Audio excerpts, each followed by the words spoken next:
내가 사랑한다고 생각하는 사람한테 가서 막 이야기를 해요. 나 요즘 이런 것 때문에 힘들어 라고 했을 때 그 사람이 만약에 야, 뭐 그런 거 갖고 그렇게 힘들다고 하냐, 남들도 다 그 정도는 하는데 너 그것도 못 버티냐? 이렇게 얘기를 하면 내가 얼마나 상처를 받겠어요. 그리고 얼마나 서운하겠어요.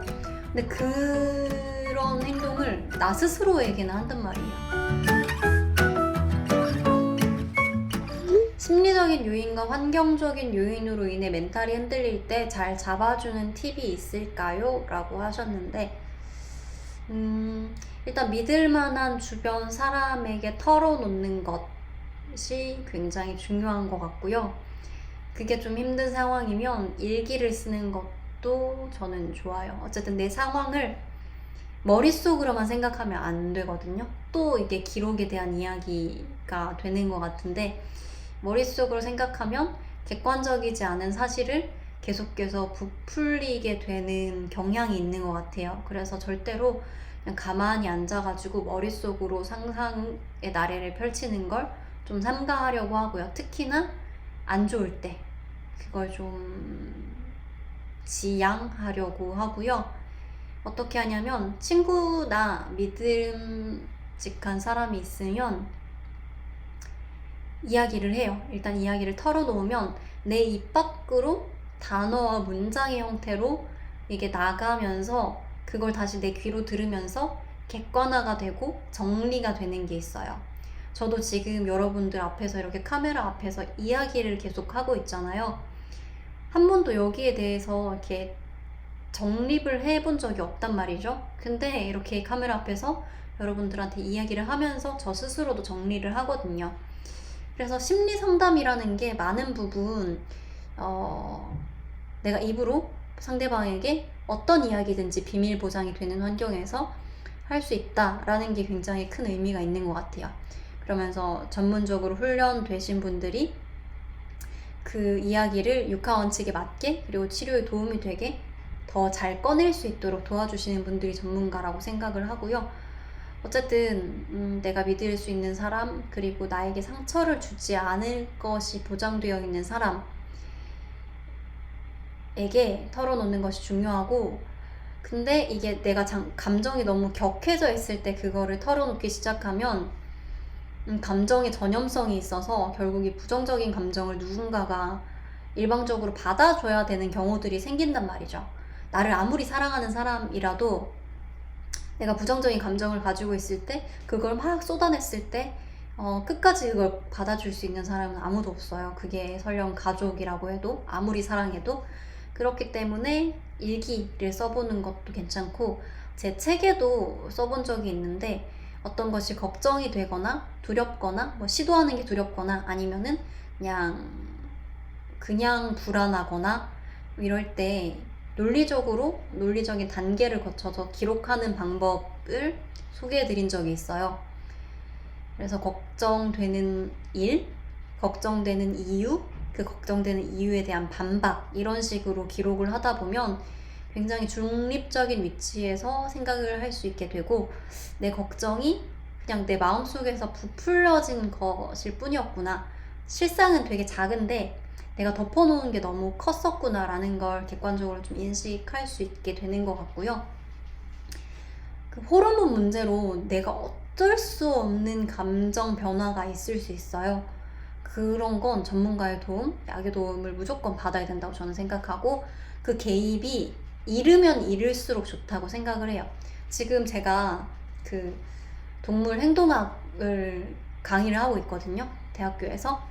근데 학생들이 계속, 제가 그렇게 가르친 적이 없는데 학생들에게 이제 과제를 시켜보면 행동학적 문제가 나타났을 때 하다 안 되면 약을 먹여도 된다 뭐 이렇게 생각을 하더라고요. 저는 한 번도 그렇게 얘기한 적이 없는데. 그래서 저는 항상 이렇게 얘기해요. 차라리 증상이 심하지 않을 때 약물 치료를 빨리 시작해서 이제 행동 교정이랑 약물 치료랑 병행을 하는 게 도움이 될 수 있다, 이렇게 얘기를 하거든요. 심해지면 약물 치료로도 개선이 안 되는 단계까지 올 수 있잖아요. 근데 이제 정신과라는 곳이 문턱이 워낙 높다 보니까 이 정도로 약을 먹을 수준인가? 더 심해지면 가야 되지 않을까? 이러면서 치료 시기를 놓치고 결국에는 이제 더 늦어지면 늦어질수록 약물의 개입이 늦어질수록 예후가 안 좋은 경우들이 많잖아요. 그래서 일상생활에 조금 방해가 된다 싶은 수준이면 저는 전문가의 일단 상담을 무조건 일찍부터 받아보는 게 좋다라고 생각을 하는 입장입니다. 그래서 정리를 하자면 내 생활 패턴이 망가질 정도, 정상적인 생활이 조금 힘들 정도, 그러니까 일하러 가기도 힘들고 아침에 눈 뜨기도 너무 힘들고 일하러 가서 제대로 집중을 하지 못해서 여기저기서 일이 빵꾸 난다. 원래는 그렇지 않았는데 이 정도로 이제 생활의 불편감이 느껴질 정도면 무조건 전문가의 도움을 요청한다.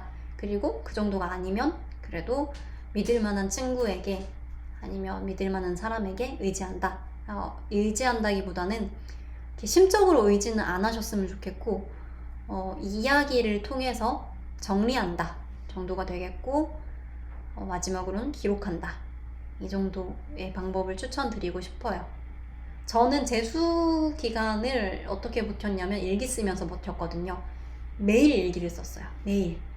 저녁에 8시 40분부터 9시까지, 그러니까 20분짜리 쉬는 시간이 좀 텀이 긴 쉬는 시간이 한 번 있었거든요. 그때 항상 일기를 쓰는 것으로 루틴을 정해서 일기를 썼었어요. 그래서 그때 일기장이 아직도 저한테 있을 건데 이렇게 일기를 쓰면 감정적으로 굉장히 해소가 많이 됩니다. 구독, 좋아요. 사색과 성찰의 시간을 갖는 것 자체가 도움이 된다고 생각해요. 맞아요. 그리고 내가 어떤 감정이 들었을 때 이 감정이 분명히 요인이 있다고 생각을 하거든요. 어떤 일을 겪었기 때문에 아니면 어떤 생각을 했기 때문에 어떤 과정을 거쳐서 내가 기분이 안 좋아지게 됐는가, 우울해지게 됐는가, 이런 것들을 생각하는 것 자체가 좋고요. 또 제가 항상 하는 말이 있어요. 내 마음을 나만큼 알 수 있는 사람은 아무도 없다 라고 얘기를 하거든요. 근데 사람들이 그걸 기대하거든요. 남한테 기대하면서 나한테는 또 되게 엄격하다? 그래서 예를 들어서 내가 힘들 때 누군가 내가 되게 의지하고 내가 좋아하고 나를 좋아해 줬으면 좋겠는, 내가 사랑한다고 생각하는 사람한테 가서 막 이야기를 해요. 나 요즘 이런 것 때문에 힘들어 라고 했을 때 그 사람이 만약에 야, 뭐 그런 거 갖고 그렇게 힘들다고 하냐, 남들도 다 그 정도는 하는데 너 그것도 못 버티냐? 이렇게 얘기를 하면 내가 얼마나 상처를 받겠어요. 그리고 얼마나 서운하겠어요. 근데 그런 행동을 나 스스로에게는 한단 말이에요. 내가 뭔가를 겪고 되게 힘든 시간을 보내고 있을 때 나는 나 스스로에게 그렇게 채찍질을 하는 경우가 많아요. 뭐 그런 거 갖고 그렇게 힘들어해? 남들은 다 잘만 하는데? 이렇게 하면서 반대로 남한테는 내 마음을 나처럼 알아주길 기대하는 거죠. 그래서 그거를 반대로 뒤집어서 해보려고 많이 노력을 해요. 내 마음을 나처럼 잘하는 건 나밖에 없으니까 내가 내 마음을 제일 잘 이해하기로 노력을 하는 거예요. 그리고 내 이야기를 끝까지 편견 없이 내가 끝까지 들어주는 거예요. 그게 되게 원색적이고 뭐랄까? 예를 들어서 직장에서 어떤 사람과 트러블이 있었다. 그러면은 내가 부끄러울 정도라도 괜찮아요. 그러니까 막 죽이고 싶다. 막 최대한 잔인하게 죽여서 막 사람들 많이 돌아다니는 광장에다가 막 이렇게 걸어놓고 싶다. 막 이 정도로 잔인해도 돼요. 그런 식으로 내 마음을 숨기지 않고 나 스스로에게 다 털어놓고 그걸 내가 완전히 받아주는 그런 과정을 계속 반복하는 거예요. 그러면 남에게 의존적이지 않게 되고 또 남에게 기대했다가 실망하는 그런 일들을 겪지 않아도 되고 그 과정에서의 상처도 많이 없어지게 되는 것 같아요. 그래서 바쁘게 살면서도 내 마음을 돌아보고 내 감정을 돌아보고 누가 싫다 이러면은 저 사람 싫어 라고 생각하자마자 나는 본능적으로 싫어하면 안 돼. 그 사람이 나한테 얼마나 도움이 되는 사람인데 이런 식으로 바로 반박을 하는 게 습관이 돼 있거든요. 내 감정을 아니라고 누르는 게 습관이 돼 있는데 그게 아니라 그래 그 사람 싫지 죽이고 싶어 막 하고 막 속으로 욕도 하고 내가 속이 후련해질 때까지 같이 욕해주는 거예요. 내가 누군가를 욕했을 때 남이 같이 욕해주면 엄청 후련하잖아요. 그거를 내가 나 스스로 한번 해보는 거죠. 그런 식으로 하면 저는 그런 게 되게 도움이 많이 됐던 것 같아요. 그리고 남에게 너무 기대하지 않기. 내 마음을 나처럼 알아주기를 기대하지 않기. 그게 가족이나 연인이라도.